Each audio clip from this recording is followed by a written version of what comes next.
Baik. Pertama-tama kita mengucapkan Alhamdulillahirabbil alamin. Puji syukur kepada Allah Subhanahu wa taala pada siang hari ini. Kalau di UK lagi pagi ya, habis subuh ya. Kita bertemu kembali teman-teman untuk eh, sharing session pada kali ini. Alhamdulillah. Baik teman-teman, walaupun pas tepat jam 2 ya. Saat ini di Sumatera Barat lagi terkena ini ya, ada bencana juga. Mudah-mudahan eh, apa namanya eh, bencana yang Allah berikan di Sumbar, Riau, Sumatera Utara sama Aceh diberikan eh, keikhlasan dan ketabahan juga, dan mudah-mudahan eh, bagi korban yang belum ditemukan, mudah-mudahan segera ditemukan kembali. Dan juga kebetulan di sini nggak jauh dari rumah, itu dekat banget di belakang ini. Jadi mudah-mudahan kita diberi ketegaran untuk semua cobaan ini, untuk kedepannya kita bisa lebih baik lagi.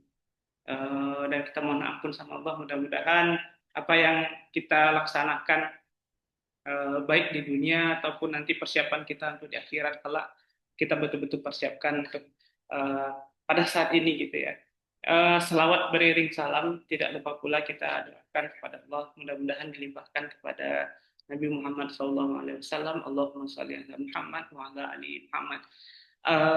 Untuk tidak memperpanjang kata mukadimah, mungkin kita saya sendiri sebagai moderator pada kali ini mungkin akan memperkenalkan uh, uh, narasumber kita pada hari ini. Beliau adalah Abdul Hadi Asparangga. Beliau saat ini sedang menempuh S3 di uh, Sheffield, University of Sheffield. Alhamdulillah sekarang sudah baru masuk ini tahun pertama ya Mas Adi. Jadi mudah-mudahan uh, studinya dilancarkan. Beliau aslinya itu dari uh, Kalimantan Selatan, tepatnya di Sulawesi Selatan udah.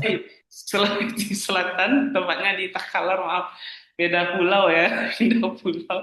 Eh, saya bertemu beliau dulu, beliau itu adalah juga sama-sama menempuh S2 dulunya di University of Adelaide. Alhamdulillah sekarang beliau lanjut studi ya di eh, ini sekarang di Sheffield di UK, dan mendapatkan eh, PhD beliau di sana. Dan eh, kemarin melanjutkan studi di S1-nya, beliau ada lulusan STIS, STIS ya, perguruan tinggi ISTIS di Jakarta tempatnya. Setelah selesai menyelesaikan studi S1, beliau saat ini yaitu sebagai pegawai di BPS, Badan Pusat Statistik Nasional, dan sekarang alhamdulillah dapat S3 dan sekarang lanjut di UK ya. Oke, baik. Gimana kabarnya Mas Adi? Alhamdulillah sehat udah. Eh, Keluarga sehat di sana udah. Alhamdulillah sehat. Keluarga Kak gimana? Di apa ya? Di Bekasi ya alhamdulillah sehat. Iya, alhamdulillah sehat ya. Oke, gimana studinya sekarang? Eh, udah masuk satu semester ya berarti ya? Nanti ini kan pertemuan terakhir kayaknya minggu depan. Oh iya iya, iya. Setelah itu ya persiapan ujian di Januari. Persiapan ujian di Januari ya. Oke. Jadi beliau ini juga orgi LPDP juga, dari S2-nya juga dan juga S3-nya juga. Jadi teman-teman nanti boleh, kita akan sharing-sharing nanti. Jadi nanti jangan sungkan untuk bertanya. Mungkin teman-teman yang mau menanyakan, apalagi boleh deh mungkin jurusannya dulu S1-nya uh, S1-nya Statistik. statistik ya. Statistik S1. Oke, di S2 berarti ngambil matematik, kayak pindah gitu ya. Tapi masih inilah ya, masih sejalur ya, sejalur. Dan S3 ini economics ya, economics ya. Oke. Mungkin nanti kita akan serahkan sama Mas Hadi atau Aca. Kita panggilnya Aca di sini. Jadi kalau teman-teman nanti boleh, nanti kalau bertanya boleh langsung aja kita serahkan sama beliau untuk sharingnya juga dengan PowerPoint-nya. Boleh nanti share screen juga. Oke, kepada Mas Hadi kita persilakan mungkin sekitar 40-an menit. Oke, boleh. Siap. Oke, silakan. Oke, silakan. Ya, baik. Ya, Bismillahirrahmanirrahim. Assalamualaikum warahmatullahi wabarakatuh. Salam. Ya, sebelumnya terima kasih udah Sukri atas undangannya ya. Eh, Semoga ya di sini nanti sharingnya bisa bermanfaat dan juga tentunya saya juga mengucapkan turut berduka cita ya semoga bencana ini segera selesai, kondisinya semakin membaik ya baik yang di Sumatera Barat, Sumatera Utara maupun di Aceh. Eh, Kemudian walaupun saya asli Makassar ya anak saya secara etnik itu berdarah Minang juga ya. Cara Minang ya. Jadi apa namanya tentu sangat senang ya bisa sharing sama teman-teman semua. Ya jadi tadi sudah diperkenalkan ya oleh Uda Sukri. Jadi nanti di sini saya akan sharing ya. Nanti di sini sih untuk materinya lebih ke mungkin general guidance buat teman-teman semua. Nanti kalau misalkan ada pertanyaan yang lebih spesifik ya bisa didiskusikan ya setelah materinya. Dan apa namanya ya di sini saya akan menceritakan berdasarkan pengalaman saya dan apa namanya semoga sih bisa eh, apa ya bisa relate dan sesuai dengan teman-teman semua walaupun kita juga tahu ya kadang-kadang kalau misalkan terkait dengan beasiswa LPDP ada faktor yang tidak bisa kita jelaskan dalam artian intinya kita berusaha kemudian nanti hasilnya itu ya mungkin bagi sebagian orang dengan parameter itu lulus sebagian mungkin tidak itu kadang-kadang memang ada terjadi juga tapi minimal kita tahu ya arah ketika kita misalkan mendaftar beasiswa LPDP ini semoga bisa diberikan kelulusan walaupun saat ini kan LPDP semakin kompetitif ya karena kan memang ya teman-teman tahu bahwa kondisi perekonomian kan lagi kurang baik ya sehingga tentu anggaran negara juga bisa dibilang terbatas ya. Nah, dengan keterbatasan itu banyak resources kan ditaruh ke MBG sehingga mungkin ya terdampak juga ke sektor pendidikan sehingga beasiswa LPDP juga sekarang mungkin lebih lebih terbatas ya sehingga mungkin nanti bisa kita sampaikan juga bahwa sekarang mungkin prioritas LPDP seperti ini tapi bukan berarti misalkan ya mungkin teman-teman juga sudah mendengar misalkan LPDP nanti porsi untuk jurusan yang STEM ya, Science, Technology, kemudian Engineering dan Mathematics itu akan lebih besar porsinya, tapi bukan berarti non-STEM itu probability untuk keterimanya nol. Tetap ada peluangnya, cuman mungkin menjadi lebih kecil dibandingkan periode-periode sebelumnya. Ya, jadi nanti di sini ya mungkin saya sedikit memberikan motivasi juga ya kenapa sih kita melanjutkan kuliah, kemudian terkait dengan beasiswa LPDP, tahapan seleksinya sama mungkin sedikit sharing terkait dengan bagaimana dulu saya menentukan pilihan baik itu jurusan karena tadi juga disampaikan oleh Sukriya dulu S1 saya statistik, S2-nya agak menyimpang ke mathematical science walaupun masih ada statistiknya tapi itu bisa dibilang agak berbeda ya. Terus kemudian sekarang ambil ekonomi ya. Di situ karena kan apa ya teman-teman juga bisa jadi mengalami ya. Kadang tuh saya dengar namanya itu apa ya pertabatan intelektual katanya udah suka. Jadi mungkin dulu S1-nya tuh kayak salah jurusan ya. Terus S2-nya dia ingin memilih yang sesuai passionnya atau misalkan sekarang dia bekerja di bukan yang jurusan yang sejalan dengan apa yang dia dulu pelajari. Nah, itu kan sangat mungkin terjadi ya. Jadi di bagian terakhir terkait hal itu. Nah, kita masuk ya. Pertama mungkin kenapa kuliah ya. Ini menurut saya penting karena ini kan nanti akan menjadi bagian dari esai teman-teman dalam persyaratan LPDP dan nanti akan banyak dielaborasi juga ketika wawancara LPDP. Jadi kalau teman-teman itu nggak kuat ya, jadi mungkin itu akan terlihat dan menjadi poin negatif ya.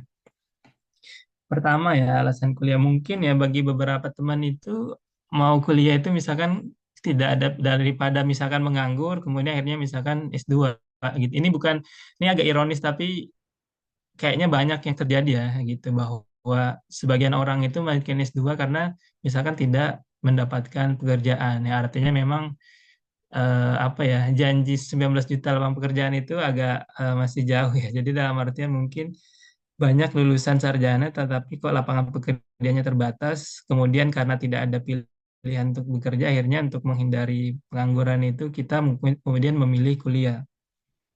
Kemudian mungkin ada yang ingin melanjutkan kuliah karena misalkan karir ya, walaupun mungkin kalau di swasta bisa jadi ya pendidikan itu bukan menjadi parameter utama ya, bahwa mungkin kan yang lebih dilihat mungkin ya kalau di sektor swasta itu kan lebih pengalaman atau skillnya ya, tapi tentu dengan pendidikan formal itu kan sejalan, harusnya berkorelasi untuk meningkatkan skillnya ya dan kompetensinya. Tapi kalau mungkin di sektor publik ya Kak, saya sendiri ya di sebagai PNS, memang pendidikan itu menjadi salah satu faktor yang penting ya di dalam perjalanan karir kita, dan juga mungkin ya kita bisa menjadi apa ya, semacam break dari rutinitas pekerjaan untuk meningkatkan kapasitas kita sehingga nanti kontribusinya ke negara bisa menjadi lebih lebih luas ya, lebih signifikan. Kemudian atau mungkin ada yang ikut eh, apa ya, ada yang misalkan kuliah itu karena misalkan tren ya, karena tren. Karena oh enak nih lihat nih orang-orang pada jalan-jalan, udah syukuri dulu jalan-jalan ke Tasmania ya, ke jalan-jalan ke Sydney, ke Melbourne ya. Waduh, kayaknya saya juga pengen deh kuliah di luar negeri karena ngelihat teman-teman saya kayaknya happy ya jalan-jalan. Nah, kalau menurut saya, kalau misalkan alasan-alasan ini muncul ya, itu sebagai trigger itu nggak apa-apa, namanya kita manusia ya. Mungkin yang memantiknya itu bisa jadi bukan alasan yang apa ya, sangat substansial gitu. Tapi nggak apa-apa, namanya juga kita apa namanya ya, hidup itu kita kadang punya preferensi pribadi gitu ya. Kemudian mendorong itu misalkan hal ini itu nggak apa-apa gitu ya. Tapi di sini saya ingin apa ya, bukan mengembalikan ke jalan yang lurus sih, tapi lebih ke sharing bahwa apa sih kita itu, kita kuliah itu kan buat apa sih gitu. Kuliah itu kan belajar kan ya. Apakah misalkan, oh saya pengen kuliah di luar negeri biar bisa jalan-jalan ke Eropa gitu misalkan, atau biar misalkan mencari cuan gitu misalkan, atau bisa punya pengalaman bekerja di luar negeri gitu. Itu alasan-alasan yang eh, sudah sangat pasti jangan disampaikan saat wawancara, tapi kalau sebagai trik itu sangat manusiawi ya. Tapi di sini kembali kalau menurut saya sih bisa dibilang luruskan niatnya gitu, mantapkan motivasi, karena kan S2 itu kan, atau S2 misalkan ada setahun, ada 2 tahun, S3 ada 3 atau 4 tahun, itu kan resources yang dikeluarkan itu kan nggak sedikit ya. Resources yang dikeluarkan itu baik teman-teman tenaganya, waktunya, dan mungkin jauh dari keluarga, merantau, kemudian bersusah payah gitu ya. Atau kemudian biaya yang dikeluarkan ya, misalkan kalau misalkan S2 di Australia itu dulu setahun 400-an juta ya, udah syukur ya. Ya, Sekarang juga saya ini di Sheffield itu sekitar 22.000, berarti kan 400-an 40.000 ya. 440-an juta gitu ya. Per tahun ya, per tahun. Artinya kan itu tidak sedikit. Jadi kalau misalkan 2 tahun ya S2-nya dulu di Australia, kita 2 tahun ya udah syukur ya, itu ya berarti hampir 1 miliar ya uang yang dikeluarkan untuk eh, biaya pendidikan. Nah, kalau misalkan ternyata apa ya, biaya yang dikeluarkan yang signifikan itu ternyata nggak berdampak apa-apa ke diri kita gitu. Skill kita ya gitu-gitu aja, pengetahuannya juga seperti itu aja, itu jadi sangat sia-sia ya, resources yang dikeluarkan itu menjadi sayang gitu. Harapannya kan juga LPDP muncul itu kan biar dari apa ya, ada insentif atau bantuan pendidikan itu ya, biar manusia-manusia di Indonesia itu SDM-SDM-nya semakin baik, semakin berkualitas. Jadi selalu tanamkan diri bahwa kita kuliah itu ya untuk mengembangkan diri ya. Apa yang ingin dikembangkan, kompetensinya, pengetahuannya ya, skillnya baik yang problem solving skill ya, bagaimana kita misalkan kalau ada masalah ini kita secara sistematis itu gimana sih kita mengurai masalahnya gitu, atau misalkan critical thinking ya, bagaimana kita misalkan itu kita eh, apa namanya, kita bisa ketika ada suatu diskusi atau misalkan ada permasalahan, kita secara kritis itu mengetahui gitu, apakah itu benar, apakah secara definisi benar atau oh, mungkin dia sudah benar ya mengidentifikasi masalahnya, tapi kok solusinya sangat jauh menyimpang ya. Jadi skill-skill itu kan yang diharapkan dapat kita peroleh dari menempuh pendidikan. Jadi mudah-mudahan ya kita semua yang ingin melanjutkan pendidikan itu ya tujuan utamanya memang untuk mengembangkan diri agar kapasitas diri kita tuh semakin baik, semakin bagus dan tentunya kalau kita bagus ya itu kan juga harapannya impact-nya baik itu ke diri kita, ke lingkungan kita atau bahkan ke skop yang lebih luas ke negara itu bisa menjadi lebih luas gitu. Jadi harapannya tentu kita bisa membangun Indonesia, Indonesia bisa menjadi negara maju, bukan negara berkembang lagi. Kemudian kita masuk ke yang kedua, ini terkait dengan beasiswa LPDP ya. Nah, di sini memang sih LPDP itu kan beasiswa yang kalau menurut saya sih secara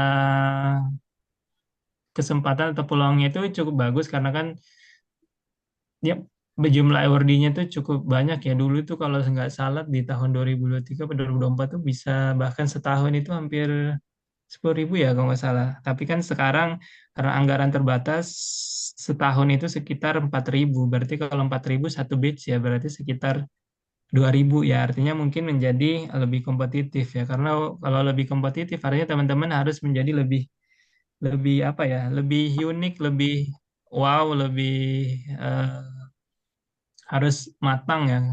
Jadi pewawancara itu bisa lihat bahwa ini berlian ini orang ini nih berlian jadi harus diberi beasiswa. Nah, agar teman-teman itu bisa memunculkan ya potensinya, bisa ketika wawancara itu terlihat sangat siap dan relevan dengan LPDP, tentu kita harus tahu juga LPDP itu sebenarnya beasiswa apa sih gitu ya. Jadi di sini makanya saya kasih juga nih visi LPDP ya, karena harapannya tentu kalau teman-teman tahu visi LPDP, oh berarti saya di sini peranannya nanti kalau misalkan menjadi award di LPDP itu directionnya tahu. Jadi visi LPDP sendiri itu kan menjadi katalis ya untuk mencetak pemimpin masa depan Indonesia melalui program-program berdampak tinggi di ekosistem-ekosistem prioritas dengan menjadi organisasi pengelola dana kelas dunia dan menjadi mitra terpercaya untuk mendorong pertumbuhan, kesejahteraan, dan inklusi di Indonesia. Jadi sini yang saya garis bawah ini ada pemimpin masa depan Indonesia. Jadi memang harapannya Ordi LPDP itu menjadi pemimpin masa depan Indonesia. Nanti lebih spesifiknya ada di slide selanjutnya apa sih pemimpin masa depan yang dimaksud oleh LPDP. Nah, di sini misinya ya pertama sama sejalan ya katalis pemenuhan kebutuhan pemimpin masa depan Indonesia di seluruh ekosistem prioritas, kemudian menstimulasi kemitraan berbasis multidimensi untuk mengkatalisasi pengembangan kepemimpinan Indonesia, memfasilitasi gagasan terkini Indonesia di bidang SDM, budaya, kepemimpinan termasuk inovasi, mengoptimalkan dana abadi guna menghasilkan dampak terbaik secara berkelanjutan ya. Jadi minimal teman-teman tahu ya bahwa oh LPDP itu arahnya menciptakan pemimpin masa depan ya. Apakah kita punya potensi itu? Insya Allah sih kita punya ya. Semua orang itu insya Allah pasti punya. Tinggal kita asalkan nggak ada yang lahir ya langsung tiba-tiba jadi pemimpin. Pastikan dia melalui proses ya mengasah. Insya Allah semua pasti bisa gitu ya. Nah di sini apa sih yang dimaksud oleh LPDP ya menjadi pemimpin ya? Pertama itu ada corporate leaders ya. Artinya kan memang LPDP itu kan walaupun dia punya pemerintah, dia itu berpikir secara komprehensif bahwa bagaimana dia bisa apa ya, membuat ekosistem di semua sektor itu bagus ya, baik itu di swasta, kemudian sektor publiknya. Jadi di sini karena kan bisa dibilang ya kalau kita lihat perekonomian Indonesia ya ditopang oleh swasta gitu. Kalau swastanya nggak bagus ya pasti untuk menjadi negara maju itu akan sulit tercapai ya. Jadi makanya sektor swasta itu menjadi penting juga. Jadi di sini menjadi pertama terkait dengan apa ya leaders di perusahaan swasta ya.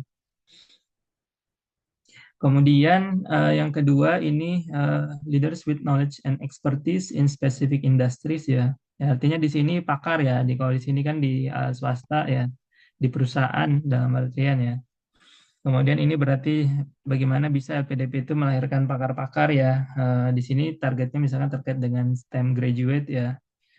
sejalan dengan misalkan Malaysia sekitar 40%, sedangkan kita sekitar 18% ya. Kemudian yang ketiga, ini leaders in research, ini berarti terkait dengan penelitian ya. Bagaimana misalkan kontribusi penelitian terhadap GDP ya atau produk domestik bruto itu bisa meningkat ya. Karena sekarang saya sih di bawah 1% ya. Ini harapannya kan misalkan jadi 1,5 sampai 2% ya. Dan tentunya riset ini kan jangan berarti berpikir yang ada di universitas atau sektor publik itu kan mungkin ya harapannya harusnya itu bukan menjadi itu bukan menjadi hilir dari riset itu sendiri. Karena kalau misalkan risetnya hanya ada di universitas, risetnya hanya ada di misalkan pemerintah, yang make tadi kan itu harapannya kan ke swasta lagi kan. Karena harapannya misalkan swasta itu misalkan dengan otomasi, dengan teknologi, produktivitasnya meningkat, outputnya meningkat, profit yang dihasilkan meningkat, sehingga Indonesia misalkan menjadi negara maju ya. Jadi tentu harapannya penelitian ini memang banyaknya malah di swasta ya. Bagaimana misalkan contohnya kayak dulu ada penelitian rasa bumbu Indomie itu ya. Nah, riset-riset di swasta itulah sebenarnya yang diharapkan nanti dampaknya itu bisa menjadi lebih signifikan ke perekonomian Indonesia ya. Kemudian yang keempat itu ada startup leaders ya. Bagaimana berarti our LPDP ini ya, kalau misalkan banyak misalkan berpendapat ketika saya balik ke Indonesia nggak ada ekosistemnya, nggak ada environmentnya. Ya bisa jadi mungkin ya itu peluang bagi Awardi itu untuk membuat startup ya, baik itu ya di bergerak di bidang mana aja ya. Dan itu kan bisa dengan startup itu kan berarti membuka usaha baru, artinya itu investasi baru, menyerap lapangan pekerjaan baru, kemudian nanti mungkin bisa menghasilkan nilai tambah baru ya. Kemudian yang kelima ini ada scale entrepreneurs ya. Makanya juga LPDP itu menargetkan kewirausahaan itu termasuk yang prioritas ya, karena memang ada juga harapannya yang bisa menjadi entrepreneur ya. Kalau walaupun agak relate juga sama startup leaders ini ya.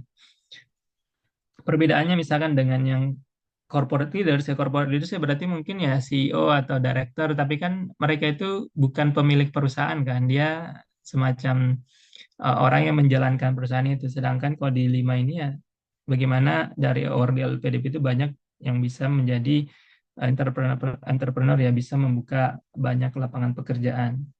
Kemudian yang keenam ini ada community leaders ya. Jadi komunitas-komunitas ya, bisa komunitas peduli lingkungan atau misalkan komunitas penanganan bencana alam atau komunitas apapun itu, LPDP pun mengharapkan awardnya ke arah sana ya. Kemudian ada institutional reform central government ya, ini mungkin terkait berarti kan yang ASN ya. Itu ya mungkin termasuk saya juga harapannya mungkin dari LPDP itu bisa memperbaiki instansi-instansi pemerintah sehingga bisa membuat birokrasi misalkan menjadi lebih baik, Indonesia menjadi lebih baik ya. Kemudian terakhir ini termasuk mungkin ya institutional reform, tapi kalau yang tadi kan ini central government ya. Kalau yang terakhir ini ke regional leaders ya. Mungkin misalkan bagaimana bisa bisa ya memperbaiki institusi tapi di level regional. Regional dalam artian kalau ini kan disetujui ini kan sifatnya lokal Indonesia ya, ya regional leaders ini ya harapannya mungkin bisa di level internasional ya. Mungkin ya harapannya dari award di LPDP itu ada yang bisa menjadi Sundai Pichai yang di misalkan di Google atau di Microsoft ya. Itu kan mungkin bangga, LPDP akan bangga juga ya kalau misalkan ada orang Indonesia kemudian menjadi CEO di eh, institusi yang terkenal ya. Kemudian di sini terkait dengan industri prioritas kewirausahaan dan kewirausahaan. Jadi kan sebagaimana teman-teman juga tahu ya bahwa mulai di tahun ini itu ada industri prioritas ya. Jadi harapannya teman-teman itu jadi lebih paham. Sekarang misalkan harapannya kan STEM itu lebih banyak. Nah, STEM itu pun kemudian diarahkan kemana sih industri yang dianggap negara LPDP itu prioritas ya. Yang pertama ini industri downstreaming ya, mungkin ini terkait hilirisasi ya, berarti hilirisasi mineral, hilirisasi maritim, hilirisasi pertanian ya. Kemudian yang kedua ini ada blue economy ya, kemudian green economy sama digital economy. Kemudian ada export oriented ya, kemudian ada medium sampai high tech manufacturing ya, kemudian ada industrial centers outside Java. Kemudian prioritas yang lainnya adalah terkait dengan kewirausahaan. Nah, tentu ini sejalan dengan harapannya tadi ya dari our di LPDP itu menjadi leader di mana saja. Kemudian ini menjadi mungkin bisa biar agak melihat ya saya ini posisinya bagaimana sih. Jadi kalau teman-teman lihat itu dulu mungkin di zaman udah Sukri daftar 2016 ya udah Sukri ya. Ya, Itu ya sekitar 2016. Ya, berapa nih? 7 ribuan ya. banyak ya. Sesuatu yang banyak juga Lumayan ya. ya. Maaf 18 ribu ya. Total Tapi semuanya. ya yang diterima sekitar 7 ribu. Yang paling ini tuh besar peluangnya malah di tahun 2020 ya pas COVID ya. COVID Saya ya. sendiri daftar dulu di 2018 ya, sama di 2023 ya. Iya, iya. Lumayan ya. Nah, ini kan sekarang ini jaraknya makin jauh nih ya. Jadi pendaftar itu 52.839 yang diterima 2024 itu 8.592. Dan ingat ya berarti sekarang targetnya kan sekitar 4.000 ya. Jadi ini akan turun lagi ya. Jadi akan semakin kompetitif. Dan ini juga targetnya bahwa STEM-nya itu akan meningkat ya, itu kemudian non STEM-nya akan turun ya. Kalau nggak salah sekarang malah kalau nggak salah ingat ya 64 puluh ya. Ini semua Dua puluh kan. sumber berapa? 8 kemarin terakhir terakhir lihat itu Oh 80 ya. Ya itu 80 turun lagi berarti kan. betul ya. Eh, Cuman saya dengar kemarin dari batch satu kan baru pengumuman itu ada banyak beberapa itu non STEM lulus maksudnya. Cuman kita kan nggak bisa menghitung sih ya probability-nya karena kita nggak tahu populasinya. Nah disinilah ada list-list ya yang STEM itu. Walaupun sih menurut saya banyak kok jurusan-jurusan yang bisa dikaitkan dengan STEM. Karena kan sekarang kalau S2 S3 itu lebih kalau di luar negeri itu kan lebih banyak ragamnya ya. Kadang sendiri kita bingung ini STEM atau bukan ya. Tapi walaupun kadang-kadang walaupun bukan STEM itu saya bisa dikaitkan ke arah industri prioritas tadi ya. Nanti bisa pada umumnya sih teman-teman udah apa tahu lah bidangnya itu STEM atau non STEM ya. Kemudian ini jenis beasiswa LPDP 2025 itu yang general sih ada beasiswa umum ya atau reguler ya. Maaf beasiswa umum di sini ada parsial, PTUD reguler ya. Bisa dibilang beasiswa reguler itu paling tinggi passing grade-nya. Jadi kalau memilih jenis beasiswa itu pasti lebih ketat lagi untuk keterimanya. Kemudian PTUD ini passing grade-nya seingat saya bahkan lebih rendah dari PNS yang targeted ya. Jadi kalau misalkan mau memperbesar peluang, kalau menurut saya ini termasuk yang pilihan yang sangat baik ya memilih jalur PTUD karena kan banyak kok PTUD yang untuk mendapatkan LO-nya itu tidak sulit ya. Ya seperti kayak ada Edinburgh, ada University of Melbourne ya, ataupun kalau di Amerika banyak juga kan atau Imperial juga sehingga saya itu masuk PTUD ya. Kemudian kalau misalkan ingin memperbesar peluang juga itu parsial itu juga apa namanya menurut saya termasuk pilihan yang rasional dalam kondisi efisiensi saat ini. Kalau terutama kalau teman-teman memang punya kemampuan finansial ya. Misalkan kalau memilih di dalam negeri atau memilih di luar negeri mungkin agak berat ya karena kan sangat mahal. Tapi kalau dalam negeri itu kan misalkan teman-teman bisa memilih apakah yang dibayarkan oleh LPDP tuition fee-nya, teman-teman menanggung biaya hidupnya, atau kalau teman-teman nggak ikut beasiswa LPDP tetap menanggung biaya hidup kan, walaupun mungkin kalau kuliah kan jadi misalkan jadi merantau ya, tapi dengan kondisi misalkan saat ini itu bisa jadi menjadi lebih lebih rasional ya. Terus ada yang namanya bisa bundling. Bundling ini biasanya kerjasama LPDP dengan institusi tertentu. Jadi misalkan eh, kalau living allowance atau biaya hidupnya dari LPDP, tapi mungkin kampusnya itu menggratiskan ya. Jadi LPDP bebannya itu menjadi lebih sedikit. Cuma ini waktu pembukaannya lebih tidak jelas ya. Dia sifatnya occasional ya. Cuman peluangnya ini juga besar. Jadi kalau teman-teman itu apa namanya ada peluang ada jurusannya dibuka di bundling ini, kalau menurut saya termasuk yang pilihan yang baik juga dan seingat saya ki- kita kalau misalkan bundling ini nih bisa berbarengan daftarnya dengan beasiswa yang lain. Jadi bisa walaupun misalkan belum keluar pengumuman yang bundling, kalau nggak salah tetap bisa daftar beasiswa yang lainnya. Ya, sedangkan kalau yang lain kan ini barengan ya, umum, targeted sama afirmasi ini kan semua waktunya barengan ya. Jadi targetnya di sini ada PNS, kewirausahaan dan sebagainya ini ya. Kalau sekarang sih kalau saya lihat PNS passing grade-nya agak tinggi ya. Yang rendah itu kayak kewirausahaan, kemudian yang lain-lainnya. Kemudian kalau misalkan teman-teman masuk kategori afirmasi itu lebih direkomendasikan lagi karena kan passing grade-nya juga menjadi lebih rendah ya. Situ ada penyandang disabilitas, putra-putri Papua, daerah afirmasi dan prasejahtera. Nah, di sini untuk ada data peserta kelulusan menurut jenis beasiswa. Jadi kalau lihat teman-teman ya, paling banyak itu di tahun 2024 itu berarti yang ini ya. Maaf ini akumulasi ya. Ini ya 1887 ini tetap reguler ya, di situ paling besar, PTUD 700 ya, parsial 300. Nah, teman-teman bisa lihat datanya untuk melihat posisi teman-teman. Terus secara statistik menurut kewilayahan ya, Sumbar itu awardnya sekitar, ini akumulasi sampai 31 Desember 2024 ya, 1.358 ya, atau 2,5% dari total awardee LPDP ya. Lumayan tinggi, tapi apa apa namanya, kalau dibandingkan yang di Jawa ya, apa, Jawa ini kan kayak DKI 11, Jawa Barat 17 ya.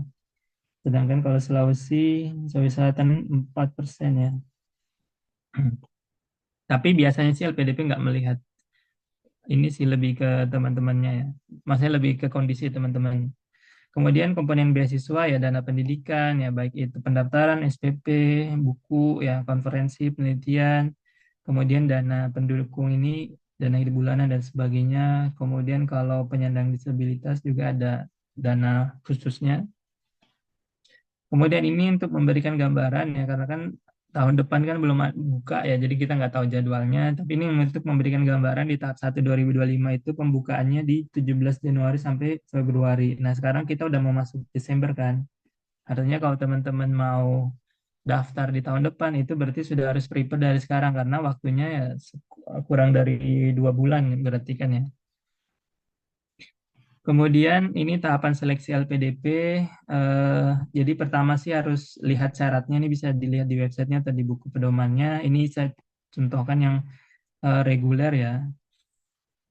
Di situ eh, paling sih yang agak harus prepare itu kan di sininya ya, di bahasa Inggrisnya. Kalau memilih luar negeri, dokter luar negeri reguler ya itu 7. Kalau dalam negeri 6 ya, magister luar negeri itu 6,5.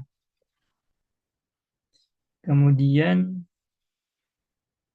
untuk ini apa namanya, tahapan seleksinya. Jadi yang pertama itu kan seleksi administrasi, tapi kemudian yang kedua itu seleksi bakat scholastik kalau belum memiliki LOE ya. Tapi kalau sudah memiliki LOE itu hanya diminta untuk mengikuti simulasi seleksi bakat scholastik ya. Kalau tahun lalu sih nggak ada, kayak ini baru di tahun ini ya. Nah, kemudian baru akan lanjut di seleksi substansi. Walaupun administrasi itu kan yang penting semua berkas aman ya. Seleksi bakat skolastik kalau berbackground non kuantitatif mungkin akan lebih challenging, jadi harus lebih prepare ya. Tapi kalau memang teman-teman itu kesulitan, karena saya dengar juga soalnya makin susah, ya berarti kalau bisa punya LOE, jadi nggak perlu ikut seleksi bakat skolastik ini ya. Cuman kalau sudah apa, kalau harus punya LOE berarti kan sudah harus prepare dari sebelum-sebelumnya ya. Seleksi substansi ini paling menentukan karena proses wawancara itulah ya. Nah, nanti teman-teman akan dieksplorasi kira-kira apa namanya, berhak atau layak atau tidak gitu ya. Kemudian nanti menjadi calon penerima beasiswa. Ini administrasi ya. Jadi kalau administrasi itu ya ekspektasinya semua persyaratan terpenuhi, nggak ada salah upload dokumen ya. Kemudian berkas yang sesuai dan asli. Pastikan syarat bahasanya itu kurang dari 2 tahun. Kemudian maaf ini nggak relevan ini yang terakhir ini. Ini untuk PNS. Kemudian yang di atas ekspektasi berarti esai yang menarik dan konkret ya, profil diri dengan matang, kemudian tuliskan semua prestasi, publikasi dan apapun itu ya. Di sini esai itu ya sebaiknya memang dibuat jauh-jauh hari sehingga apa ya bagus ya. Nah, cuman memang ya kalaupun itu tidak sempurna nggak masalah karena kan toh nanti kadang-kadang pun ya ini nggak semuanya ya nggak saya generalisasi kadang-kadang kan juga pewawancara mungkin waktunya terbatas dia nggak sempat baca esai kita ya berarti kan kita masih punya peluang ketika wawancara untuk memberikan ya apa namanya memperbaiki mengimprove esai yang udah kita buat. Kemudian ini seleksi bakat skolastik, yaitu ada verbal, kuantitatif, kemudian ada pemecahan masalah. Ini soalnya sih katanya semakin sekarang itu semakin susah, tapi walaupun susah, teman-teman bisa latih kan ini mirip-mirip dengan seleksi CPNS ya. Tapi mungkin tingkat kesulitannya lebih ya, jadi harus banyak latihan soal. Kemudian untuk seleksi wawancara, ini teman-teman strateginya buat daftar pertanyaan yang mungkin ditanyakan, kemudian juga siapkan jawabannya. Jadi direnungkan ya, direnungkan sama dituliskan jawabannya atas pertanyaan-pertanyaan tersebut dengan matang dan konkret. Karena kan kita pas wawancara itu kan ya on the spot kan, kita itu waktu untuk mikirnya nggak banyak gitu. Karena kita ditanya langsung harus meresponnya. Karena prosesnya itu relatif spontan, berarti kan kita harus prepare dengan berbagai macam kemungkinan pertanyaan dan kita udah memutuskan kalau saya ditanya ini saya akan menjawab ini karena menurut saya inilah yang paling bagus untuk memframing diri saya ini pantas sebagai award di LPDP ya. Jadi lakukan mock interview agar terbiasa menjawab pertanyaan secara cepat, sistematis dan tepat. Kemudian ini ya know yourself. Kemudian kita harus bisa menunjukkan ya, menunjukkan diri kita kayak ya bukan menjual diri, branding diri ya atau memframing bagaimana kita ini tuh sangat relevan dengan visi LPDP sehingga nanti kita bisa berkontribusi, bisa menjadi leaders yang nanti memberikan impact ya. Sehingga nanti interviewernya itu impress karena memang tujuan kita kan agar apa namanya dia kan pewawancara itu kan akan mewawancara banyak orang ya, bagaimana kita itu bisa stand out bisa kelihatan wow ya bisa terlihat berbeda dari yang lain dan eh, apa namanya pewawancara itu oh ya ini orang ini sangat layak gitu untuk menerima beasiswa LPDP. Nah, kita masuk ke yang bagian terakhir nih terkait dengan pilihan ya. Jadi pilih jurusannya, pilih universitasnya, pilih negaranya ya. Nah, terkait jurusan ini tentu ada dua pilihan ya. Apa kita memilih apa yang kita suka atau kita eh, menyukai apa yang kita kerjakan. Karena kan bisa jadi apa yang kita kerjakan nggak sejalan dengan bidang pendidikan kita. Kalau ini sejalan ya alhamdulillah ya. Jadi nggak ada trade off atau dilema ini ya. Jadi ya apa yang kita kerjakan itu kebetulan apa yang kita suka juga jadi ya aman gitu. Tapi kalau ini atau tidak ya dipikirkan matang-matang kita ini ke depan itu saya mau ngapain ya? Apakah saya mau switch karir? Apakah saya tetap di sini kemudian semakin develop? Ya, itu teman-teman sendiri yang tahu ya. Dan terkait memilih universitas, kalau yang pertama masih menurut saya itu kurikulum atau fokus riset kalau S3 ya. Kemudian bisa lihat persyaratan masuknya, misalkan nih, kan ada yang persyaratan IELTS-nya itu sangat tinggi ya. Kalau merasa kita apa, misalkan terbatas kemampuan bahasa Inggrisnya, berarti bisa bisa pilih yang apa namanya, yang tidak seketat itu. Kemudian ranking ya, walaupun ranking ini bukan patokan karena kalau udah masuk top dunia itu, insya Allah sih udah bagus ya. Kemudian misalkan jadwal intake-nya kan ada yang misalkan intake-nya itu cuma sekali setahun, artinya kalau misalkan daftar di tahun depan nih, misalkan di batch 1 ya tetap berarti kan berangkatnya misalkan di September, tapi biasanya kan ada yang misalkan berangkatnya September tahun depan, penutupan pendaftarannya itu di Desember tahun sebelumnya gitu kan. Nah, itu yang teman-teman bisa riset sendiri ya, bisa ekspor sendiri di website masing-masing universitas. Kemudian ini terkait durasi kuliah misalkan ya ada yang pengen nggak mau lama-lama kuliah ya berarti mungkin bisa pilih UK karena masternya misalkan setahun ya atau ada yang PhD-nya 3 tahun. Nah itu teman-teman itu ini lebih ke membantu teman-teman secara preferensi pribadi ya bukan untuk disampaikan ke pewawancara ya. Kalau pewawancara pasti ini ya pewawancara ini ya. Kalau yang lain ini lebih ke apa ya kita pribadi saja ya.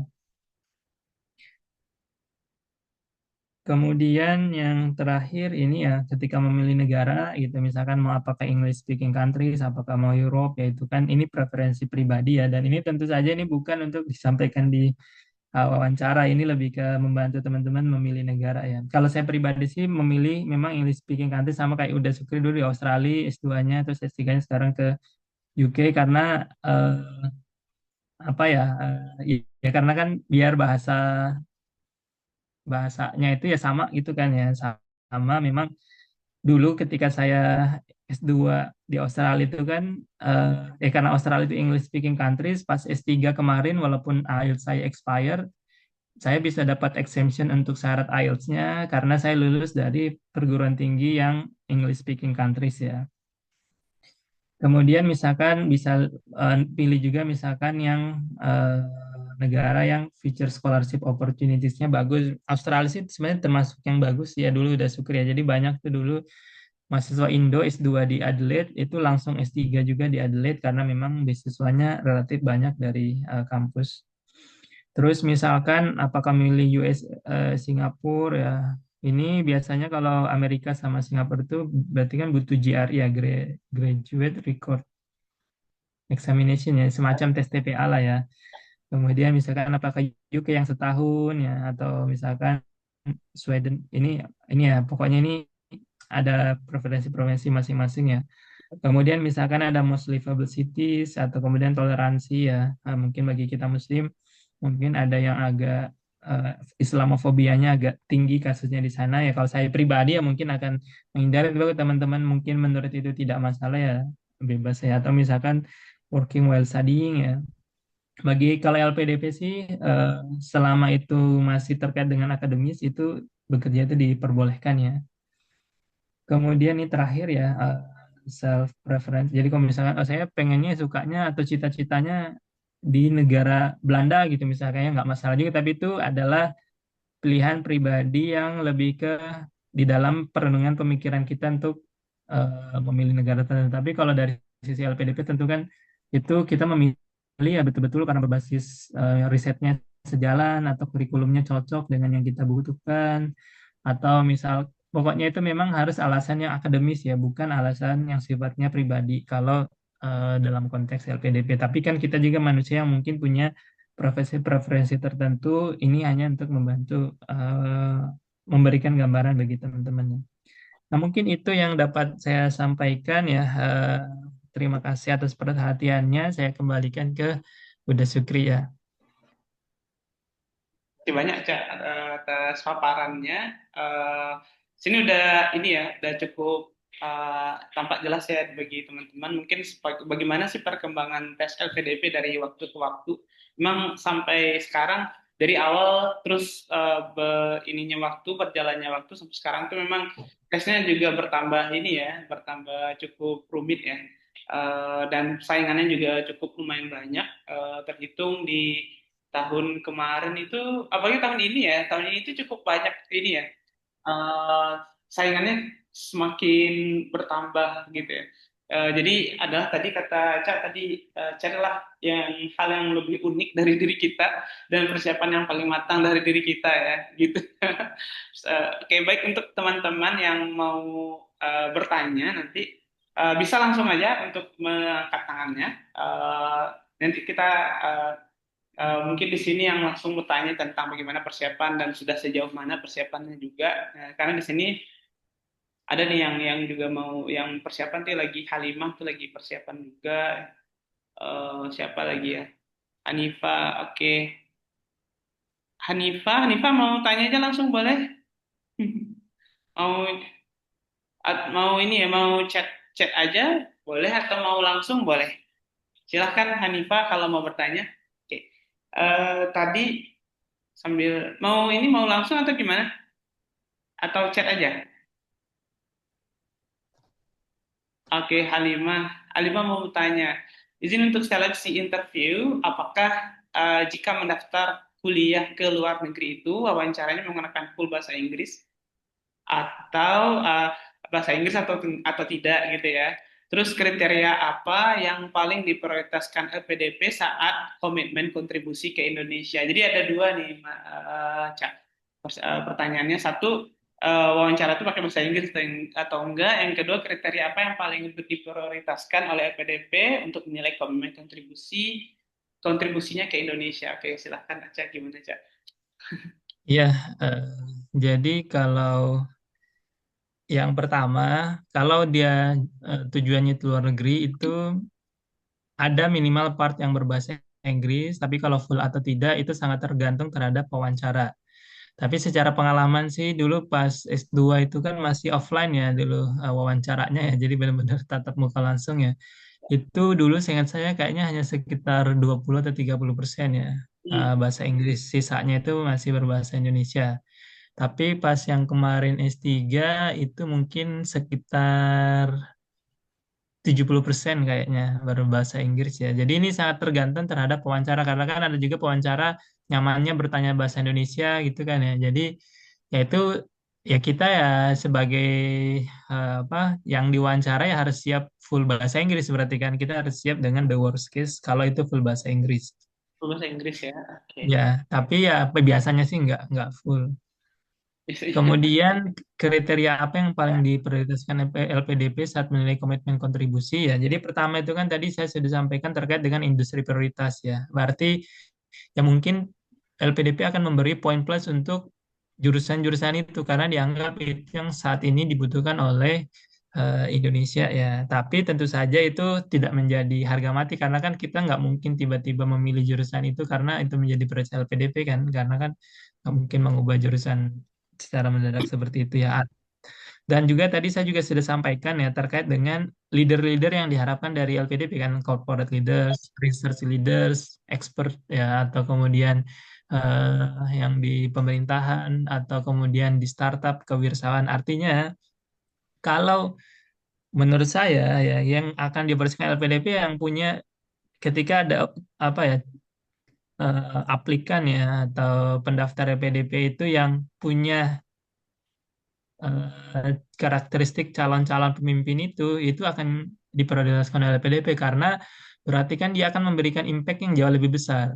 Kalau kita hanya follower ya hanya misalkan kayak eh, apa ya pokoknya saya nanti mau kuliah nanti kemudian ilmunya akan saya manfaatkannya gimana gitu itu yang LPDP itu kan pengen lihat nanti berdampak nggak kalau anak ini misalkan saya biayai kuliahnya nanti berdampak nggak ke Indonesia dan tentu kalau dampaknya semakin luas itu kan jadi peluang diterimanya kan semakin luas ya makanya tadi lebih ke arah pemimpin masa depan. Nah kemudian memang jadi kita harus pandai-pandai melihat konteks di diri kita karena setiap kita itu pasti pemimpin ya setiap kita itu pasti pemimpin cuman gimana kita bisa menunjukkan dan bisa eh, mengemas ya ketika diwawancara itu bahwa kita itu memang pemimpin dan akan berkontribusi luas. Misalkan kalau bahkan misalkan ya udah Sukri misalkan mendaftar LPDP gitu misalkan BP ya. ya. Hah?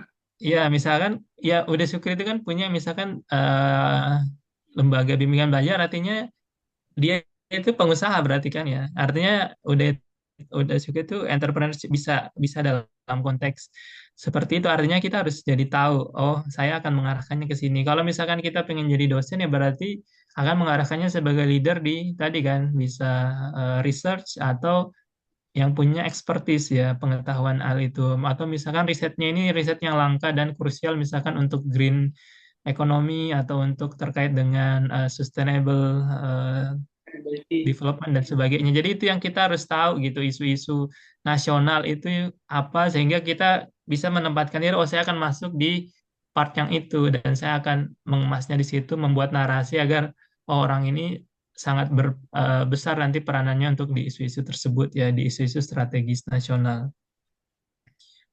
Semoga menjawab ya walaupun ya apa namanya soalnya agak apa namanya ya mudah-mudahan menjawab Iya lah ya, ya. ini Halimah ya. Oke, baik. Gitu ya Halimah. Halimah mungkin ada pertanyaan lagi gimana Halimah?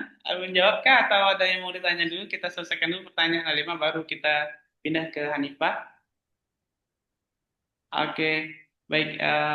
Sudah clear. Tapi gimana tuh kalau misalnya kalau kita belum punya pengalaman gitu, Cak? Ini kayaknya berkaitan juga nih sama yang pertanyaan Hanifah. Soalnya kita belum punya pengalaman, terus kita mau daftar LPDP gitu. Terus untuk prioritas komitmen kontribusi kita itu gimana cara ininya gitu, mengukurnya gitu? Apakah bisa diukur atau emang sesuai dengan cita-cita kita saja atau seperti apa gitu? Mungkin saran dari Eca.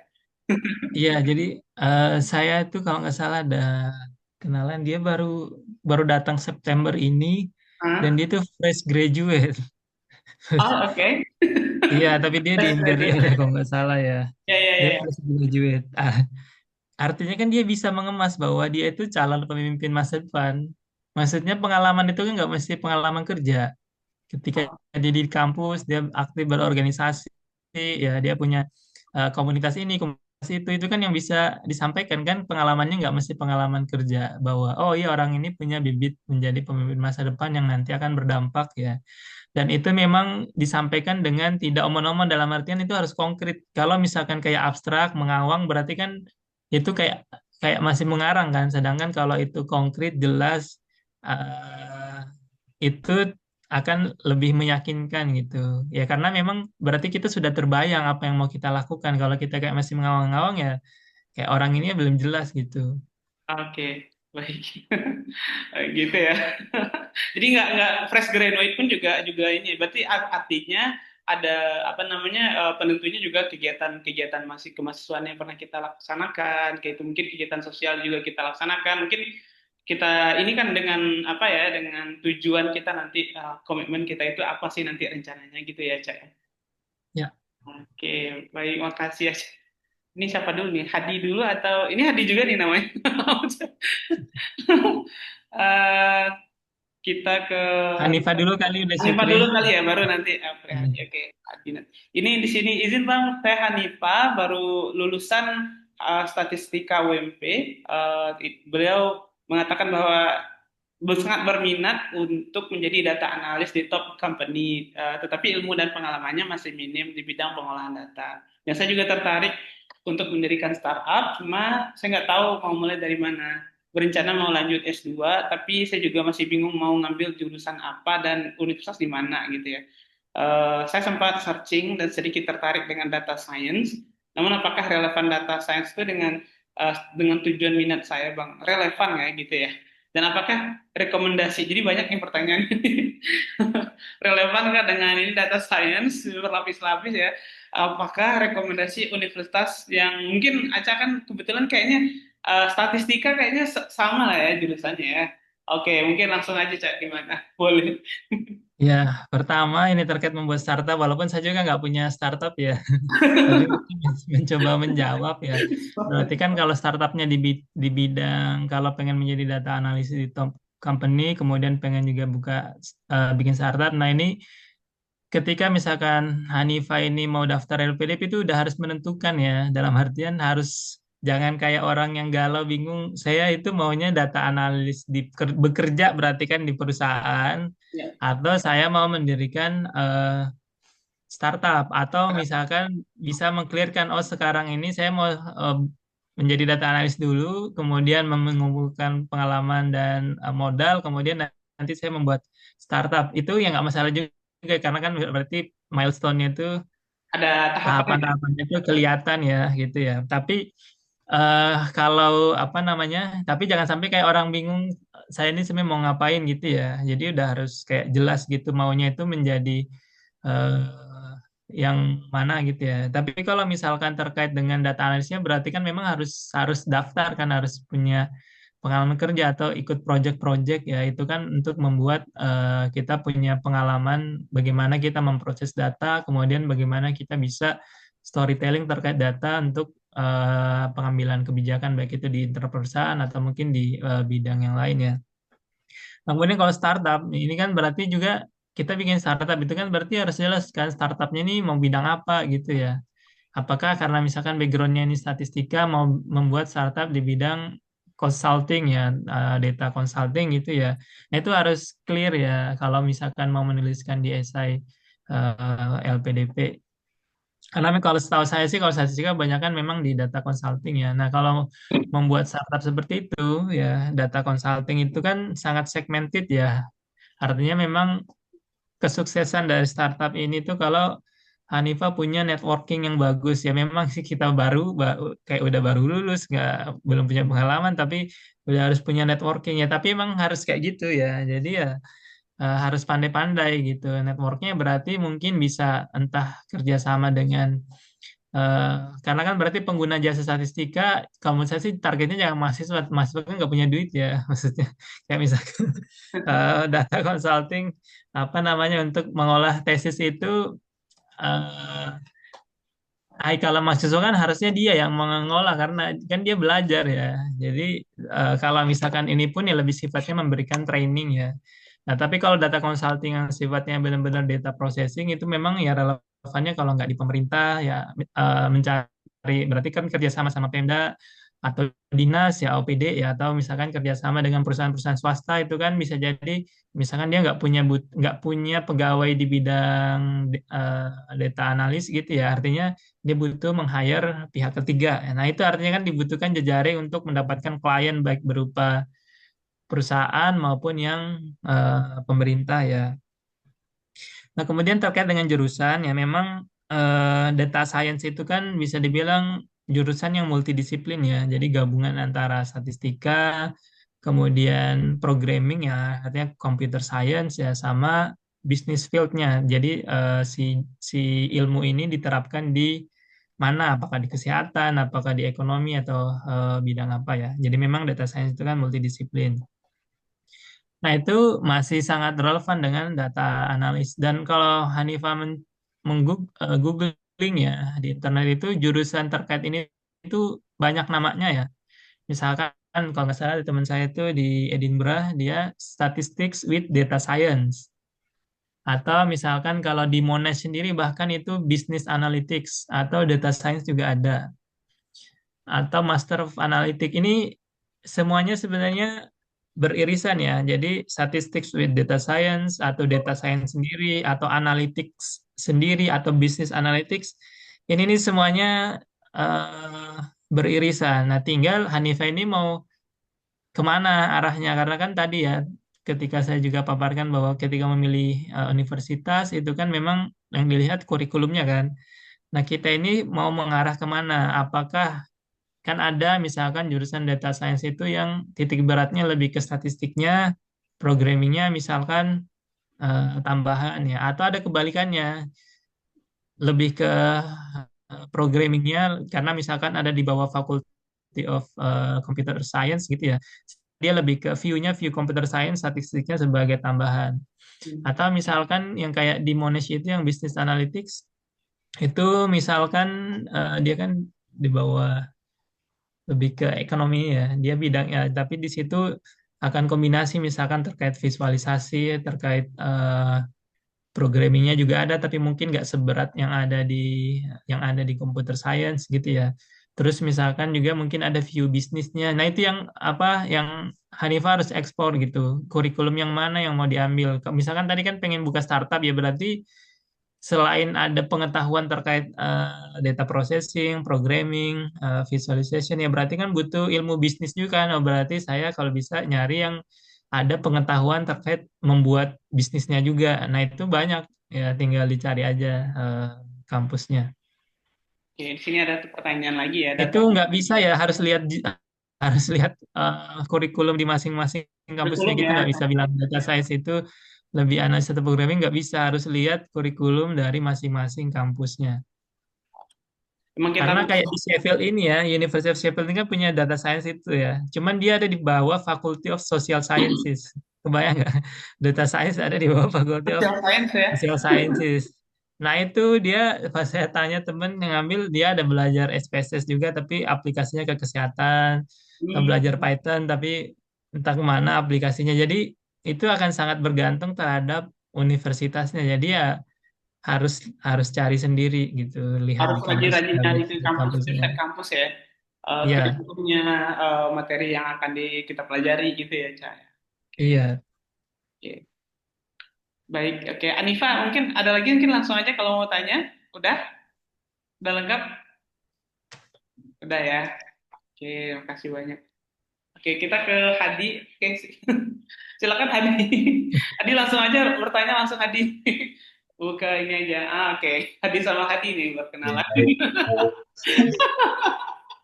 Silakan Hadi. Baik, selamat dan ya, Assalamualaikum warahmatullahi wabarakatuh. Waalaikumsalam. Eh, Selamat siang Mas Adi, salam kenal ya sebelumnya.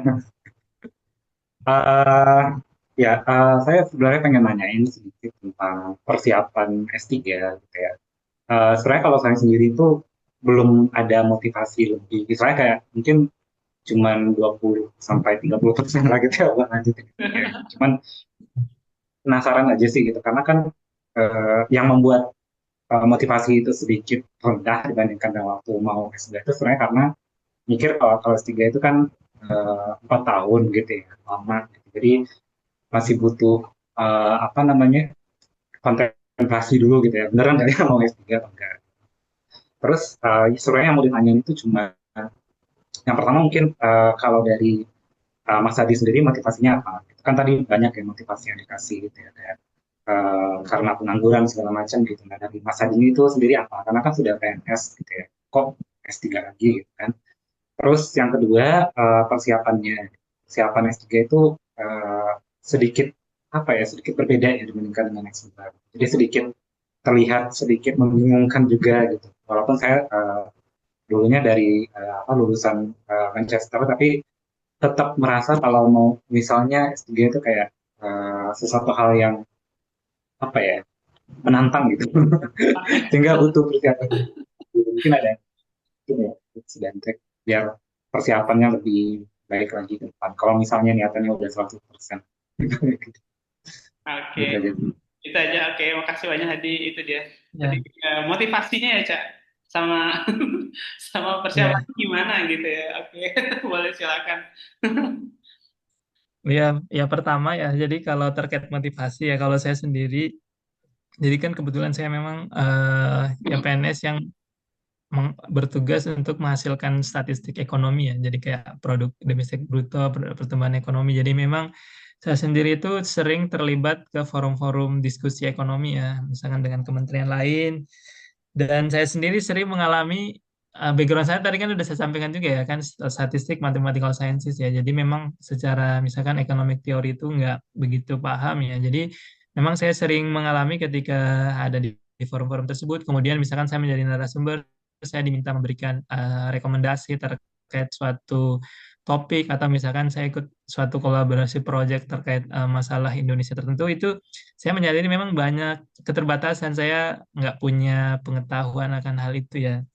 Jadi memang faktor itu yang paling mendorong ya bahwa ini memang kayaknya sekarang saatnya saya harus kuliah karena saya dihadapkan berbagai macam masalah yang saya nggak bisa cari solusinya gitu. Bahkan misalkan saya udah coba belajar mandiri itu nggak masuk-masuk ke otak saya gitu. Artinya kan memang butuh formal education kan untuk eh, mengakuisisi pengetahuan tersebut ya. Dan memang pas saya jalani eh, baru 2 bulan ini ya itu memang pilihan yang tepat ya. Maksudnya yang dulu saya apa namanya kendalakan itu alhamdulillah satu persatu udah mulai terbuka gitu ya. Jadi memang ya kalau saya benar berarti apa ya curiosity itu termasuk yang hal utama gitu. Memang yang mendorong untuk kuliah gitu.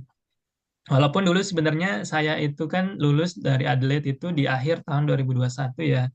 Ya. Kemudian alhamdulillah waktu itu saya kumlot jadi di BPS itu kalau dia kumlot bisa langsung daftar lagi untuk S3.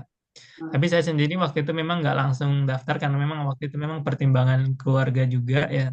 Jadi istri saya waktu itu gantian ya, istri saya yang S2 juga beasiswa LPDP.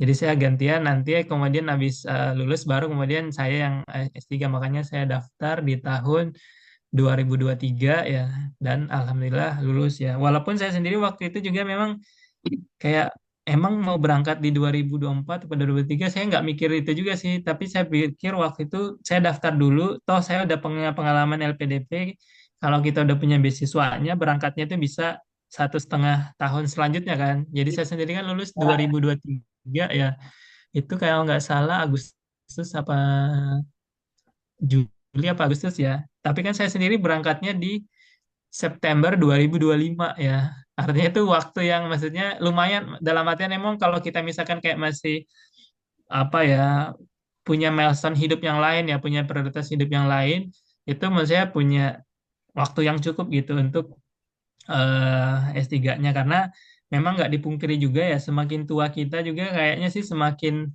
motivasinya sih semakin turun sih ya udah syukri ya di umur yang sudah tidak muda lagi nih, walaupun Kita sih lagi ya. maksudnya di atas kepala tiga ya. Terus Ya walaupun teman-teman saya itu banyak yang 18, 19 ya, biar saya berasa muda kali. tapi Tapi jadi dalam kerasa artian umuran ya. semakin ya semakin kita menunda itu kan umur kita bertambah ya. Iya.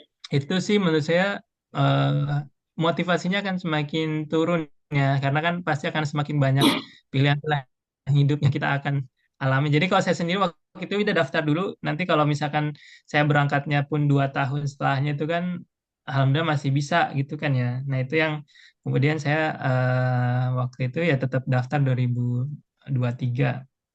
Walaupun waktu itu persiapannya sangat mepet dalam artian yang butuh persiapan itu kan bahasa Inggrisnya kan karena mahal gitu. Jadi kan kalau sayang kalau kita kayak apa namanya nggak persiapan terus langsung daftar ya. Cuman sih waktu itu alhamdulillah dengan persiapan yang seadanya, alhamdulillah waktu itu cukup ya IELTS-nya 7 ya. Dan Hadi ini juga kan kalau nggak salah lulusan Manchester tadi ya, mungkin ya harusnya juga terbantu bahasa Inggrisnya ya, ataupun eh, tadi karena lulusan Manchester, kalau untuk LOA pasti harusnya bisa menjadi lebih mudah ya, karena kan eh, apa namanya tadi dari English speaking countries biasanya bisa dapat exemption untuk syarat IELTS-nya, atau bahkan saya sendiri pas daftar daftar kampus itu kan saya memang banyak daftarnya baru di awal tahun ini ya. Itu ALS saya udah expired karena kan saya tadi daftarnya di 2023 LPDP-nya kan. Tapi daftar kampusnya baru di awal tahun ini. Itu udah expired tapi aplikasi saya tetap diproses sama kampus dan tetap melalui proses wawancara ya. Ya artinya kan syarat bahasa Inggrisnya itu untuk versi kampus itu bukan yang utama, nanti bisa disusulkan ya. Tapi memang bagi LPDP kan itu syarat wajib kan. Jadi mungkin dengan kondisi itu ya kalau untuk LPDP-nya benar-benar harus disiapkan. Jadi memang untuk S3 ini apa ya, faktor yang paling berbeda memang dengan S2 itu adalah di risetnya, di proposal risetnya. Jadi selain membuat rencana studi kan harus buat proposal riset. Artinya kita tuh harus buat isu yang benar-benar kalau menurut saya kalau bisa ya isu nasional ya. Jadi isu nasional tapi nggak masalah kalau misalkan konteks lokus studinya misalkan di provinsi atau di kabupaten kota, tapi isunya harus isu nasional gitu. Karena kan kenapa? Karena agar terlihat oh ini penting nih, riset ini penting bagi Indonesia gitu. Walaupun secara operasional misalkan di level regional. Nah, di situ memang butuh persiapan ya terkait membuat proposalnya. Berarti kan harus mencari isu-isu yang menarik dan ingat bahwa pewawancara kita ini kan dosen, profesor, artinya dia punya dia tahu ya bikin proposal yang sembarangan sama bikin yang matang, yang sudah bagus literatur reviewnya gitu ya. Itu akan kelihatan gitu kan. Jadi memang harus persiapan walaupun jujur ya waktu saya saat itu karena memang daftarnya agak mepet, saya memodifikasi topik riset S2 saya tambahin dengan hal lain. Alhamdulillah waktu itu emang ini sih waktu itu memang Anda rezekinya kali ya. Jadi waktu itu dapat wawancara yang kebetulan backgroundnya juga ekonomi. Jadi ketika diskusi itu sangat nyambung ya walaupun karena juga background ekonomi saya juga jadi ditanya kasus-kasus yang kayak on the spot banget ya dikasih studi kasus dan saya harus jawab di waktu itu juga gitu. Jadi alhamdulillah waktu itu bisa jawaban yang tepat ya. Jadi apa makanya itu gitu untuk seksi Bisma. Jadi kalau untuk hal ini ya berarti kan memang ya Hadi harus harus harus banyak explore ini isu apa yang kira-kira mau diangkat di S3-nya Hmm. gitu ya. Karena nanti pun ketika daftar kampus kalau dulu S2 kan langsung lulus aja gitu ya. Kalau S3 ini pasti akan melalui wawancara. Bukan pasti sih. Dari pengalaman saya semuanya itu melalui wawancara ya. Itu jadi memang risetnya ini harus dipersiapkan. Jadi bisa berangkat dari kamu saya kalau terkait dengan LPDP ini harus cari isu-isu nasional yang relevan dengan bidang kita. Baru kemudian kita berarti cari literatur literatur yang relevan. Kemudian kita bangunlah ininya ya motivationnya. Kemudian nanti tujuannya. Kemudian nanti metodologinya ya. Jadi kalau persiapan sih ya pasti Hadi kan juga udah pengalaman pernah daftar LPDP ya kalau saya sih ya langsung ini just do it sih, langsung mulai aja gitu. Oh, ini berkas-berkasnya, ini yang saya harus siapkan, di checklist satu persatu ya. Itu kan akan lebih apa ya, motivasinya kan lebih terjaga dibandingkan misalkan itu hanya di dalam pikiran, ternyata tiba-tiba udah buka pendaftarannya kita belum siap ya. Hmm, ya, ya, ya. Oke. Oke, Hadi gimana Hadi? Oke, siap. Aman ya. Oke, berarti ini memang butuh persiapan yang ini ya, Cak. Jadi proposal isu risetnya tadi itu memang betul-betul kayak isu nasional banget yang bisa konteksnya itu konteks di daerah, di kabupaten tertentu Ya, ya. Itu yang akan kita angkat ya. Itu penting banget ya di Indonesia. Tapi tadi kan ada juga Acak nanyain apa nyampain tadi tentang ini persiapannya persiapan bahasa ya. Tapi ada juga nih teman-teman yang dia itu yang jurusannya bukan bahasa Inggris tapi agak kesulitan gitu ya untuk ini kan Aca kan backgroundnya juga statistik. Gimana sih dulu persiapan untuk bahasa Inggrisnya, terutama IELTS-nya ya dulu ya. Dulu, waktu pertama dapat IELTS itu gimana gitu? Yang untuk master ya itu mungkin bisa jadi itu pertama kali ya untuk dapat IELTS. ya. Ya, ini mungkin jawabannya ini udah Sukri sih harusnya yang tahu ya. Jadi kisaran saya sih ikut Maharani Learning Center ya, udah Sukri ya. Enggak, ini emang ini titipan pertanyaan juga sih sebenarnya Iya, ada yang karena kalau Sukri kan sendiri kan memang backgroundnya yang bahasa iya, Inggris kan, jadi emang kita belajar bahasa Inggris. Sedangkan Aca yang dulunya bukan background bahasa Inggris tapi iya, harusnya oke gitu, udah dapat 7 gitu kan, oke. iya. Tapi sebenarnya sih kalau menurut saya eh, permasalahan bahasa ini itu hampir dialami oleh semua orang Indonesia sih ya. Dalam artian itu bukan permasalahan pribadi kita, hampir semuanya merasakan dan menurut saya sih ini nggak tergantung dengan jurusannya. Mungkin kalau jurusannya bahasa Inggris mungkin jadi lebih banyak belajarnya aja sih ya gitu ya. Tapi saya yakin udah syukur sendiri pasti pas di waktu dulu merasakan kesulitan juga kan gitu ya. Bukan berarti kita kemudian jurusan pendidikan bahasa Inggris kemudian menjadi lebih mudah gitu ya. Nah, kalau saya sendiri waktu itu memang tes IELTS waktu itu saya 2 kali ya, karena memang yang pertamanya kurang ya. Ya itu ya termasuk pengorbanan yang harus saya lakukan untuk mencapai cita-cita saya ya. Bahkan dulu saya sih kursus juga. Jadi dulu pas saya habis lulus S1, ya kebetulan kan nggak langsung kerja ya. Ya, Jadi saya sempat ke kampung Inggris gitu untuk belajar bahasa Inggris. Maksudnya ya nggak ada sih cara instan gitu langsung bisa bahasa Inggris tanpa kayak belajar tanpa kursus itu nggak ada gitu. Jadi emang dulu pas tahap ya Cak ya. iya gitu ya, aku memang harus belajar karena ini yang memang apa ya permasalahan bahwa bahasa Indonesia itu kan grammarnya sangat sederhana ya, bahwa kita itu nggak ada tenses ya, nggak ada perbedaan kata kalau gendernya berbeda ataupun kalau antar pronoun itu ganti-ganti kan katanya sama kalau di bahasa Indonesia ya. Iya, iya, iya. Urutan urutan ketika membangun noun phrase-nya juga kan berbeda dengan bahasa Inggris yaitu ya emang karena permasalahan apa ya karena emang grammar bahasa Indonesia itu sederhana jadi ketika kita belajar bahasa Inggris yang grammarnya lebih kompleks itu kita jadi kesulitan dan itu hal yang wajar ya. Nah, tapi sebenarnya kita juga punya keunggulan bahwa setiap orang Indonesia itu biasanya minimal dia itu penutur 2 bahasa ya. Bahwa misalkan kalau di konteksnya Sumbar ya berarti bisa bahasa Indonesia, bisa bahasa Ya, Minang gitu kan. Artinya kita punya kemampuan untuk menambah bahasa gitu kan. Tinggal kita itu harus belajar. Nah, ya harus belajar ya dengan kursus kan. ya. Kecuali ada yang apa namanya, ya kalau menurut saya sih belajar itu harus sistematis sih. Karena kalau kayak belajar secara otodidak itu ya kita kadang nggak tahu, nggak bisa mengukur ini saya meningkat apa enggak gitu. Dulu saya sendiri memang benar pas saya habis, saya kan daftar LPDP-nya kan 2018 ya. Saya masuk kerja itu 2014 ya setelah 4 tahun. Memang pas saya sebelum tes IELTS itu saya nggak kursus ya. Maksudnya saya langsung apa simulasi-simulasi sendiri dari buku Cambridge IELTS ya. Ketika skor saya udah 7 baru kemudian saya berani daftar tes benerannya. Tapi kan saya sebelum itu udah kursus kan di kampung Inggris gitu. Dan juga mungkin saya nggak bercerita bahwa pas saya SD, SMP, SMA saya juga kursus juga kan maksudnya ya. Jadi kita itu sebenarnya nggak bisa membandingkan diri kita juga sama orang lain karena bisa jadi modal awalnya berbeda.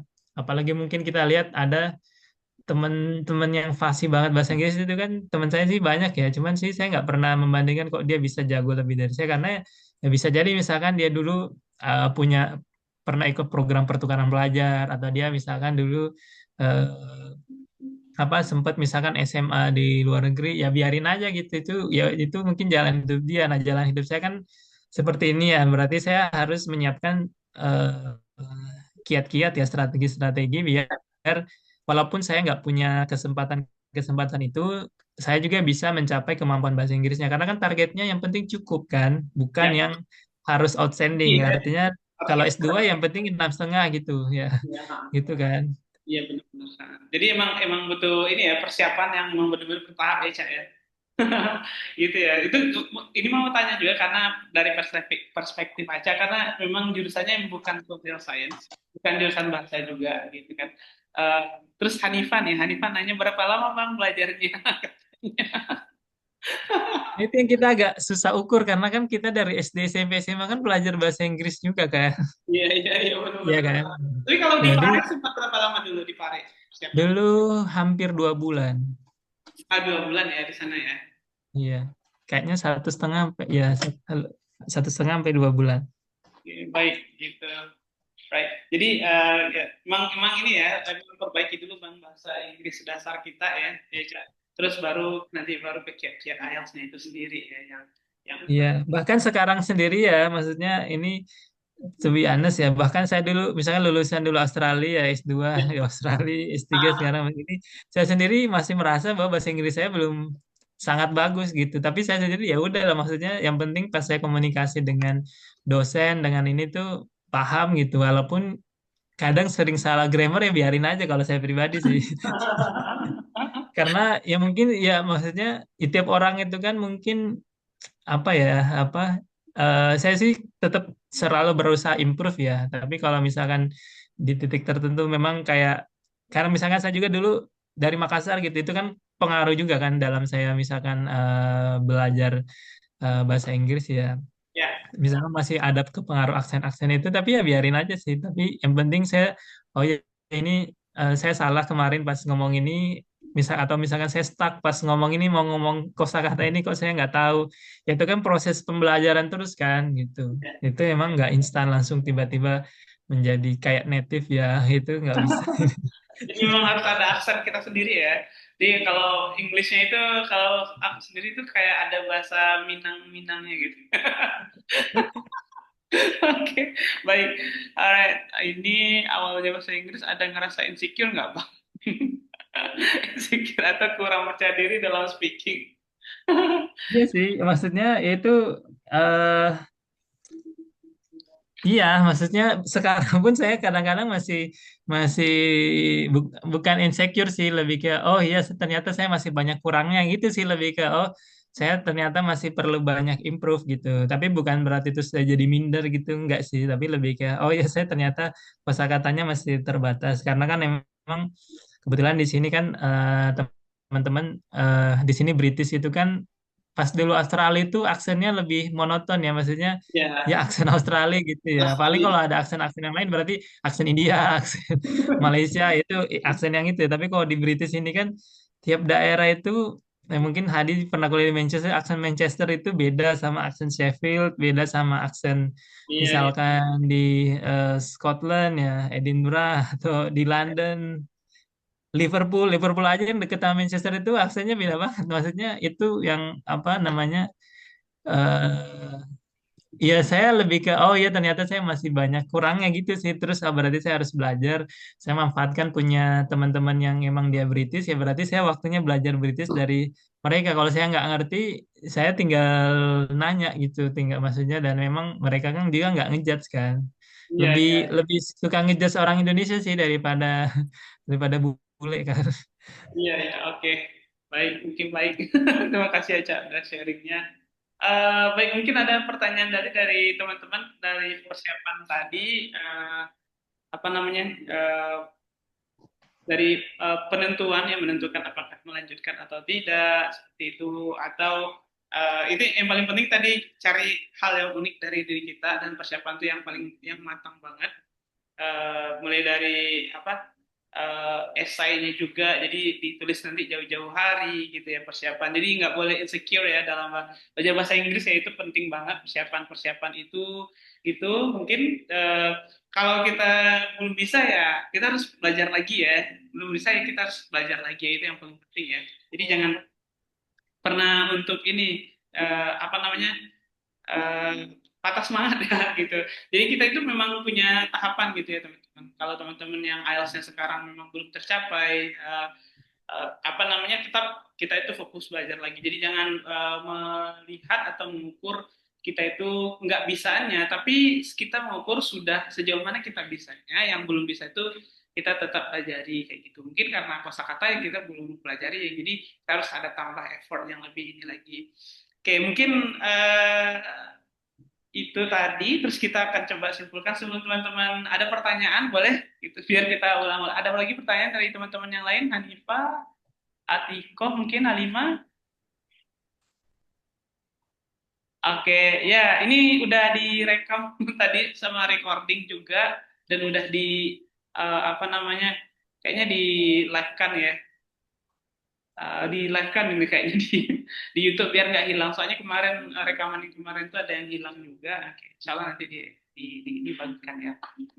Oke, eh, baik, kalau mungkin tidak ada, kita coba simpulkan lagi. Mungkin teman-teman yang memang LPDP tahun ini dan mungkin tahun yang depan mungkin itu juga itu bakal fokusnya memang sama STEM, tapi ada juga kemungkinan bahwa yang non STEM juga akan ada kuota. Jadi kalau kemarin dilihat tuh lebih kurang tuh kayak 80% STEM, kalau nggak salah ya, kalau nggak ada perubahan, dan 20% itu non STEM.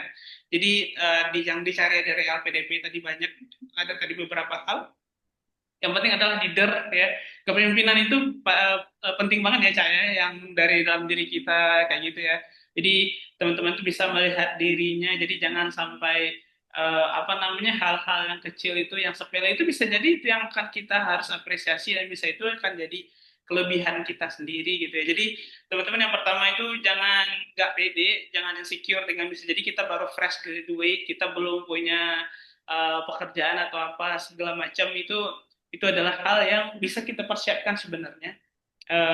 Gimana nanti refleksinya adalah kegiatan-kegiatan kita sebelumnya, terus bagaimana menentukan juga jurusan itu gimana nanti ke depannya, itu juga teman-teman juga perlu apa namanya, dikaitkan dengan apa yang minat atau bakat, apakah yang kita sukai atau apa yang kita kerjakan gitu, dikaitkan dengan yang itu ya tadi ya, tentukan dulu, terus baru kita bisa nanti menulisnya. Jadi jangan sampai stop dulu, jangan terlalu lama dipikirkan, tapi kita pikirkan langsung tulis, persiapkan.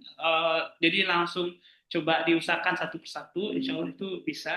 Terus ekspektasinya memang juga apa namanya, bahasa Inggris itu penting banget, dan bagi untuk pendaftar S3 itu proposal atau research proposal itu penting banget, yang mana itu isu-isu nasional yang itu bakal pasti akan dibedah sama examiner, sama interviewer ya. Saya sudah pernah sekali kita bareng dulu ya tahun 2023 sama-sama tes ya, Cak lulus, tapi saya Ya, belum gitu. Tapi memang saya waktu itu emang benar-benar dikupas banget, mungkin waktu itu memang benar-benar belum siap banget, memang dari segi proposal, mungkin dari segi apa namanya, waktu menjawab wawancaranya juga itu kayak tujuannya setelah kontribusinya itu memang kurang jelas gitu, kurang konkret seperti apa. Oke, baik. Mungkin ada lagi pertanyaan dari teman-teman sebelum kita tutup kegiatan kita pada hari ini. Ada ya? Oke, baik. Mungkin eh, kita ucapkan terima kasih sama Cak Adi. Mungkin udah sharing, Mbak, sharing untuk kali ini. Mudah-mudahan bisa ngebantu juga teman-teman juga. Terima kasih juga teman-teman yang udah hadir, Hanifa, uh, Alima juga, Tiko, Hadi, dan juga nih Ari juga nih. Ari juga, Hadi juga ini beliau ngajar di sini juga. Ari juga nih. Kita sama-sama juga S2 dulu, sama-sama LPDP dulu. Tapi kita sebenarnya beda-beda jurusan nih. Jadi yang education tuh Sukri, itu Hadi juga sebenarnya education juga. Ya sama-sama Halimah, stay safe ya, hati-hati ya di rumah. Uh, tapi kita besok makan belajar lagi. Oke, terima kasih ya Cak. Mudah-mudahan di ya. dibalasi oleh Allah Subhanahu Wa Taala untuk Amin. apa sharing-sharingnya gitu. Mungkin kita kalau ada waktu boleh sharing lagi sama kita gitu. Kalau ada waktu. Mohon maaf udah mengganggu waktunya juga. Mungkin itu aja. Aca mungkin ada penutup dulu dari Aca boleh dipersilakan. Ya udah, jadi yang penting sih just do it ya, harus mulai mempersiapkan gitu. Jadi jangan terlalu banyak apa di pikiran-pikiran, karena kalau di pikiran-pikiran itu belum kelihatan gitu. Kalau udah dimulai, udah dilihat, oh ternyata saya punya kendala ini, kendala itu ya, ya berarti kemudian itu kendala itu yang dicari eh, solusinya gitu ya. Kalau misalkan saya khawatir risetnya kurang bagus, kalau belum ada bentuknya, wujudnya gimana kita bisa lihat itu bagus enggaknya kan. Nah itu mudah-mudahan harus punya, harus berani sih melangkah gitu. Insya Allah sih kalau rezeki, kalau kita nggak mencoba kan kita nggak bakal dapat rezekinya gitu ya. Tapi kalau kita udah mencoba, kita udah usahakan ya, kita habis itu pasrahkan ke Allah ya. Kalau emang itu takdirnya, emang rezekinya, Insya Allah sih kita bakal dapat gitu. Iya, ya benar ya. Karena rezeki itu pasti udah ada takarannya, udah ada waktunya gitu ya. Ya. Udah ada takarannya, ada waktunya pasti di waktu yang tepat ya, Cak. Ya, oke. Baik, terima kasih untuk semuanya teman-teman yang hadir hari ini. Mudah-mudahan yang di Padang atau yang di Sumatera Barat atau di Aceh Sumbar, Sumut juga yang dilindungi oleh Allah Subhanahu Wa Taala. Walaupun sekarang udah ini cerah ya, alhamdulillah udah aman. Mudah-mudahan lebih ini lagi. Kita sampai jumpa untuk apa namanya sharing-sharing berikutnya. Mungkin demikian dari saya. Saya akhiri dengan wabillahi taufiq wal hidayah. Wassalamualaikum warahmatullahi wabarakatuh.